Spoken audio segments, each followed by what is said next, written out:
नमस्कार, आप सभी का बहुत बहुत स्वागत है मेरे चैनल में। और आज हम गणेश जी को मोदक यानी कि लड्डू का भोग क्यों लगाया जाता है, इसके बारे में एक छोटी सी जानकारी है, उसके बारे में बताएंगे।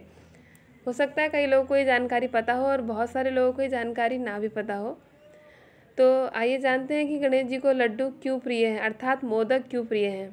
आजकल आप देख ही रहे होंगे कि गणेश उत्सव चल रहा है और कई लोग लड्डू और मोदक बनाने में व्यस्त हैं। तो इसके पीछे क्या अर्थ है कि गणेश जी को लड्डू अर्थात मोदक का भोग क्यों लगाया जाता है।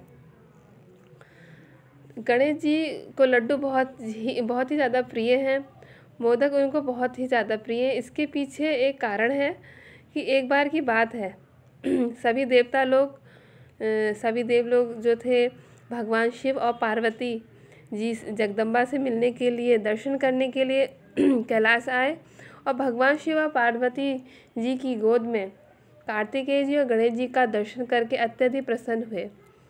देवताओं ने एक अमृत का लड्डू बनाया था जिसे मोदक कहते हैं और माता पार्वती को दिया और कहा कि हे माँ भगवती, लड्डू तो एक ही है और आपके बालक हैं दो, तो आप जिसको आप उचित समझें, आपको जिसको ठीक लगता है कि उसको आप ये लड्डू दे दें। ये लड्डू अमृत से बना हुआ है और आप इसको अपने विवेक के आधार पर उस लड्डू को दें। तो गणेश जी और कार्तिकेय जी दोनों ने वो लड्डू देखा और बोले कि मुझे भी चाहिए और मुझे भी चाहिए, दोनों ही बोले। कार्तिकेय जी बोले कि मैं बड़ा हूँ, इसमें मेरा अधिकार सर्वप्रथम है। वहीं गणेश जी बोले कि नहीं, मैं छोटा हूँ, मेरा अधिकार इसमें है।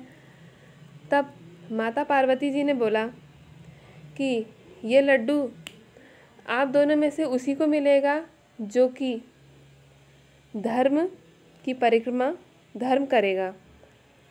तो अब श्रेष्ठ धर्म क्या है, श्रेष्ठ धर्म करेगा उसी को ही ये लड्डू मिलेगा। लेकिन माता पार्वती जी ने कहा कि सर्वप्रथम आपको इस लड्डू के बारे में सुन लेना चाहिए कि इस लड्डू में ऐसा है क्या। यह लड्डू अमृत तत्व से भरा हुआ है, इसको सूंघने वाला ही अजर अमर हो जाएगा, तंत्र मंत्रों में प्रवीण हो जाएगा, सभी विद्याओं में पारंगत हो जाएगा और हर कार्य वह कुशलता प्रवीणता से कर पाएगा। वह लेखक होगा, चित्रकार होगा, ज्ञान विज्ञान को जानने वाला होगा, सर्वज्ञ हो जाएगा।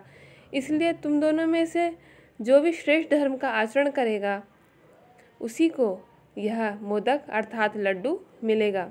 अब श्रेष्ठ धर्म क्या है, श्रेष्ठ धर्म क्या होता है? श्रेष्ठ धर्म होता है तीर्थ यात्रा करना अर्थात परिक्रमा करना। तो कार्तिकेय जी तो अपना मयूर लेकर के तीर्थ यात्रा करने निकल पड़े और वहीं गणेश जी सोचने लगे कि अब मैं किस तरीके से परिक्रमा करूं, क्योंकि उनके पास तो मूषक था और मूषक तो चलता है धीरे धीरे। तब गणेश जी ने अपने विवेक से, अपनी बुद्धि से यह सोचा कि क्यों ना मैं अपने माता पिता अर्थात भगवान शिव, माता पार्वती जी की ही परिक्रमा क्यों ना कर लूं और जिससे कि वो परिक्रमा का फल मुझे मिल जाए। तो गणेश जी ने माता पार्वती और भोलेनाथ की परिक्रमा वहीं पर ही कर ली और बोले कि लाइए मुझे लड्डू दीजिए। तो माता पार्वती बोली कि तुम तो तीर्थ यात्रा पे गए ही नहीं और लड्डू की मांग कर रहे हो, कैसा लड्डू? तब गणेश जी बोले कि सर्व तीर्थमयी माता, सर्व देवमय पिता, मातरम पितरम तस्मात् सर्व यत्नेन पूजियेत।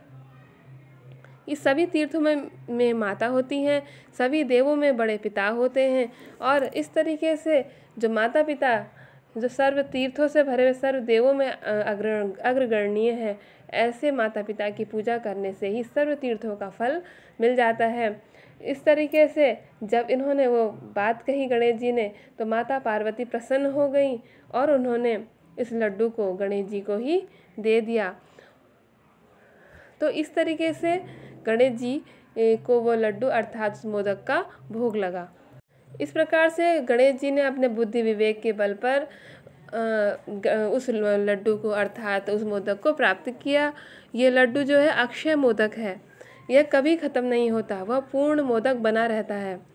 गणेश जी के जो आप हाथ में देखते हैं वो लड्डू हमेशा पूर्ण बना रहता है और वह अक्षय है, कभी ख़त्म नहीं होता। मोदक रूप में वो संपूर्ण पृथ्वी को, ब्रह्मांड को गणेश जी धारण करते हैं। अतः माता पार्वती ने गणेश जी को पूरी पृथ्वी, पूरी प्रकृति ही मोदक के रूप में उन्हें प्रदान की है। अर्थात जो इस संपूर्ण ब्रह्मांड को धारण कर सके वही इसको धारण कर सकता है। ऐसी क्षमता श्री गणेश जी में ही है, क्योंकि वह सभी की रक्षा करते हैं। इस प्रकार से गणेश जी आपको पता ही है कि उनकी पूजा सर्वप्रथम की जाती है। उनके बिना कोई भी पूजा सफल नहीं होती। सर्वप्रथम उनका पूजन किया जाता है और गणेश जी को मोदक का लड्डू का भोग लगता है और इस प्रकार से गणेश जी ही इस लड्डू और मोदक के जो है असली हकदार हैं। तो आशा करती हूँ ये वीडियो आपको पसंद आई होगी। अगर आपको पसंद आए तो प्लीज़ इसे लाइक करें, सब्सक्राइब करें, न्यू सब्सक्राइबर मेरे चैनल को, और मनाइए गणेश उत्सव धूमधाम से करते हैं। जय गणेश जी महाराज।